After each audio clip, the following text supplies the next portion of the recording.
अमरजीत जी, बहुत बहुत आपका स्वागत है। प्रदेश प्रवक्ता आम आदमी पार्टी के दीपक पांडे हमारे साथ जुड़ चुके हैं। दीपक पांडे जी, आपका स्वागत है। बीजेपी की भी जुड़ेंगे, लेकिन पहले अमरजीत जी से हम बात कर लेते हैं। अमरजीत जी, देखिए, आप लोग इंतजार कर रहे थे कि कहाँ से पुष्कर सिंह धामी उपचुनाव लड़ेंगे।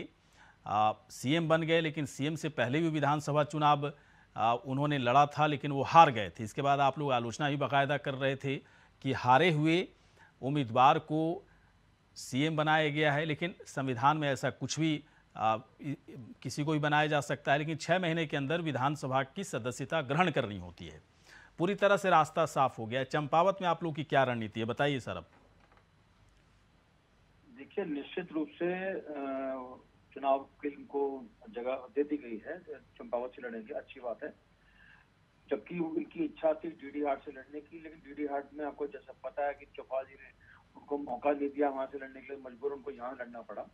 और यहाँ पर भी देखिए कि अगर आपको ध्यान हो कि जब चुनाव के नतीजे भी नहीं आए थे तो कैलाश गहतोड़ी जी ने तभी कहा था कि यहाँ पर मेरे साथ भीतरघात हुआ।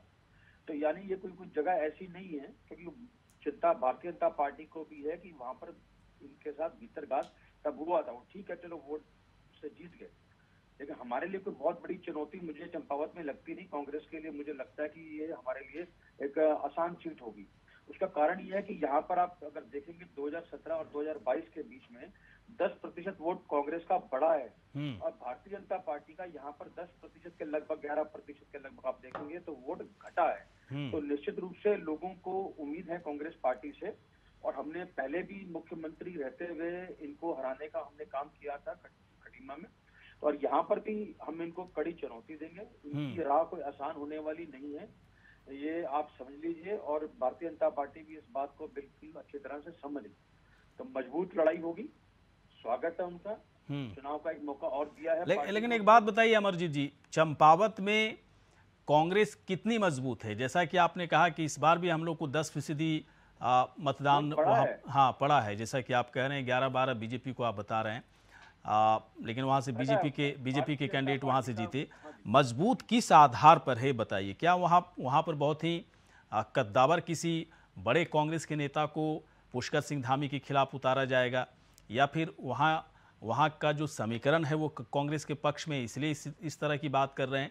किस तरह का वहाँ पर आप लोग एक तरह से प्रयोग करेंगे, ताकि उन प्रयोगों के आधार पर आप कह रहे हैं कि हम कड़ी टक्कर देंगे?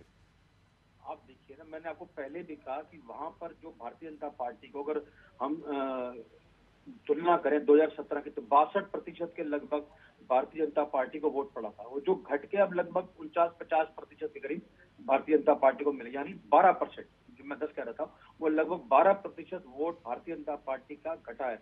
यानी लोगों का जो झुकाव था भारतीय जनता पार्टी की तरफ वो घटा है। एक जो मोदी वेव चली थी या जो इन्होंने राशन बांटा, यानी इनका वोट प्रतिशत घटा है। लोगों की पसंद भारतीय जनता पार्टी में कम हुई है, और जिस कांग्रेस का वोट 2017 में लगभग 30 से 32% था, वो 2022 में बढ़कर 42% हो गया। तो आप सीधा सीधा अंदाजा लगाइए कि कांग्रेस का वोट प्रतिशत वहां बढ़ा है, भारतीय जनता पार्टी का घटा है। इसका मतलब लोगों में विश्वास था कांग्रेस के प्रति, और मुझे लगता है कि अब जब हमने इनको हराया था खटीमा में, तो वही जो लोगों में नाराजगी थी धामी जी के प्रति जो खटीमा में दिखी, तो हमें ऐसा लगता है कि वो नाराजगी यहाँ पर भी दिखेगी, और वो हम उसको वोटों में तब्दील करने का भी पूरा प्रयास करेंगे। चलिए, और ठीक है। आपने दूसरी बात एक आपने और कही ना कि चुनाव कौन लड़े, चुनाव वहां से कौन लड़ेगा, कौन मजबूत प्रत्याशी हमारा। देखिए, पहले तो वहां पे हमारे स्वाभाविक जो दावेदार हैं वो तो हिमेश खरकवाल जी है, निश्चित रूप से, लेकिन ये हाईकमान को तय करना है कि अब उनके खिलाफ, मुख्यमंत्री के खिलाफ कौन लड़ेगा। तो मुझे लगता है अपने आप में हिमेश खरकवाल जी पूरी तरह से समर्थ हैं, वो लड़ेंगे, और यह हाईकमान जो तय करेगा वो हमें भी सर्वमान्य होगा, ऐसा नहीं।